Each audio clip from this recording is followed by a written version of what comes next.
All right, so time for updates on gear and stuff and things I've been working on. And I've got two projects that are happening now because it was as reasonable time as any to do them. So D2R2 got canceled this year, and that was my goal major gravel ride for the year. And with that not happening anymore, it gave me some space to work on that bike a bit more and sort of get it more tuned into what I'm going to do with it and how I've been using it and what I've been enjoying and all of that. So we're out here in the shop. I'm going to run you through what's going on with it right now. First things first, the wheels on that bike are Mavic Crossmax USTs, and they are probably 20 years old, maybe a little bit less, but in that ballpark, 15, 20 years old. And I noticed on a ride that the free hub on the back was beginning to drag and catch a bit. It didn't feel smooth. It didn't feel clean. So if you've ever had wheels of that sort, pulling the free hub off and servicing the pawls and the ratcheting mechanism is trivial, like super duper duper easy. So I did that to no market improvement whatsoever in the performance. So digging a little bit deeper, it appears some of the bearings in the free hub and in the free hub side of the hub shell might be trashed. They're these are 608 bearings, commonly called a skateboard bearing. And this one in particular, which was the one that was in the end of the free hub body here, feels a little bit crunchy.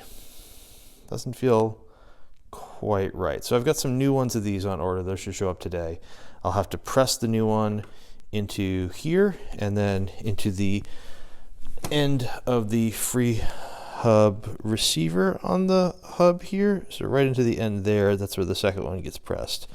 At which point I can reassemble the free hub body, reinstall the cog stack, the axle pieces, the pawls, the spacer, and then hopefully have a buttery smooth rear hub ready to go another few years, and that would be nice. So that's been project number one, maintenance. It's always good to get in there and clean those things. Pawls and ratchets like to be clean. They like to be lubricated. For those thinking about embarking on that. And 608 bearings are pretty easy to get your paws on. The other one you need to keep an eye on these, on the back side of these free hubs. This is a synthetic bushing, and these can wear as well. This one is not worn, but these can wear, so you do need to get in there and clean them.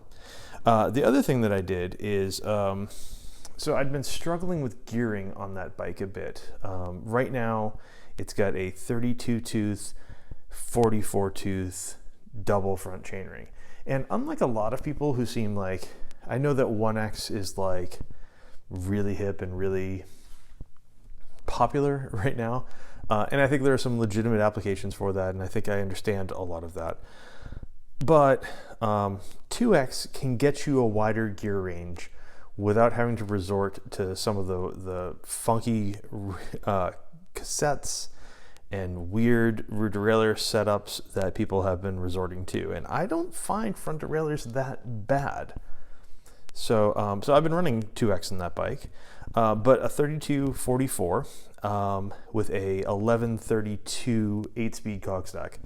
And that's been pretty good. But I was staring down the barrel of D2R2, which has some pitches in the 20% range of grade. And that's really, really, really steep and kind of worrying. And while they recommend a 1-to-1 minimum for your bailout gear, I was hoping for a little bit less. And it's not easy to find good quality 8-speed cassettes that have larger than 32 tooth cogs on them. So, and even if you do, the derailleur that I have on the back of that, I think is capacity out to like maybe a 34. And then after that, you have to go to like weird drop links and all sorts of weird stuff.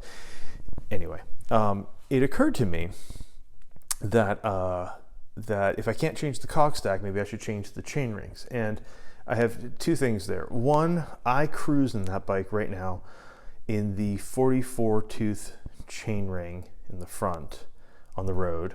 I cruise in the 44, usually in like a 15 or so cog in the back maybe. And I would love to get that cruising gear a little more centered on the cog stack with a little less chain angle. That would just be nice to have a little bit more wiggle room there. So I was thinking about going up to a 46 tooth chainring. That's fine, that crankset would do that. But that inner 32 is about as small as you can go with the bolt circle of that crankset. It's a 4x104, which was a standard for a really long time. And with a 104, there are some people that make 30s for them, but they're weird and they're offset and they're almost all narrow wide chain rings of one sort or another. So they're meant for 1x conversions and not for use in doubles. So that was out. And that's when I realized that with all the crankset standards and all the craziness over the years bolt patterns for mountain bike cranks in particular have been just a mess of standards. There used to be a 5-arm 94 millimeter bolt circle standard that was the default for a really long time. And 94 millimeters is smaller, you'll note, than a 104. And that means that your minimum chainring size is smaller as well.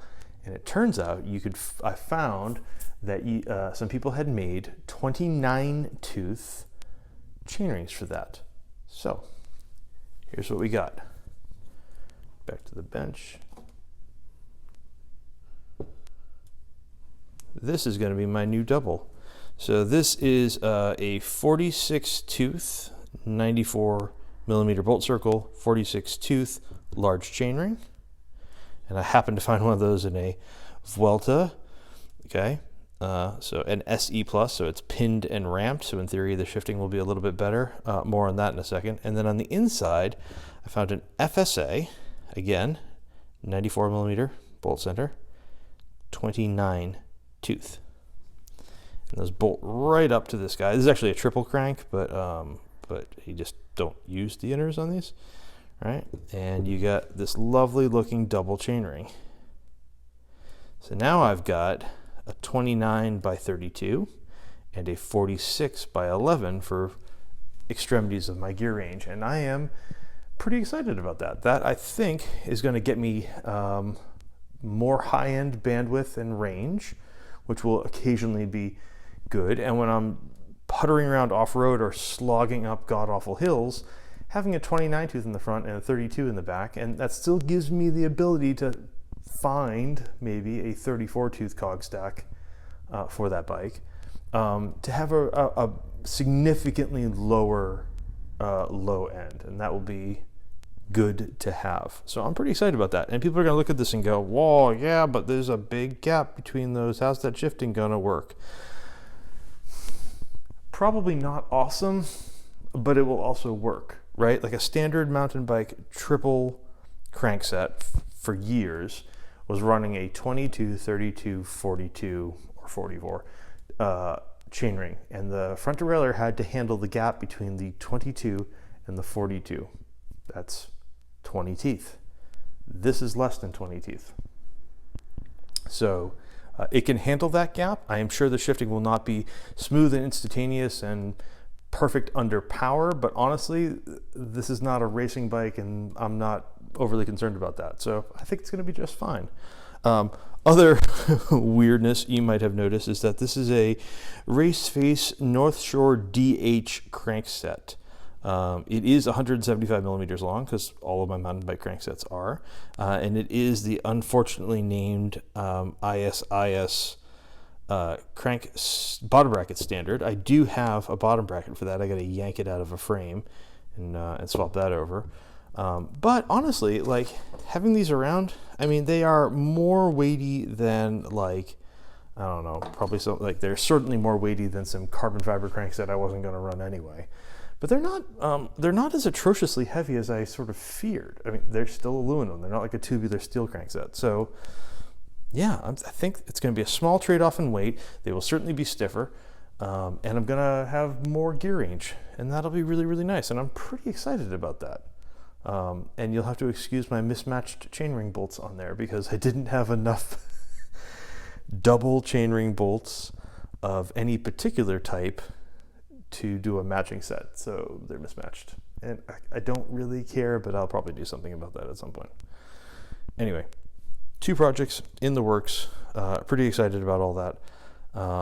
And I got a new saddle for that bike because the seat that I've got on there is fine for like hour and a half, but beyond that it starts to get sort of annoying for me. So I found another saddle that I think will fit a bit better and look nice and blah blah blah blah blah blah blah. Anyway, quick gear update, and yeah, let me know what you're doing for gearing and what struggles you're having and what solutions you've come up with, whether you're sticking with one buy and going with a really wide range cassette, or if you've accepted that 2 buy gives you the ability to have smaller steps between your gears or more range. Take your pick. Anyway, later.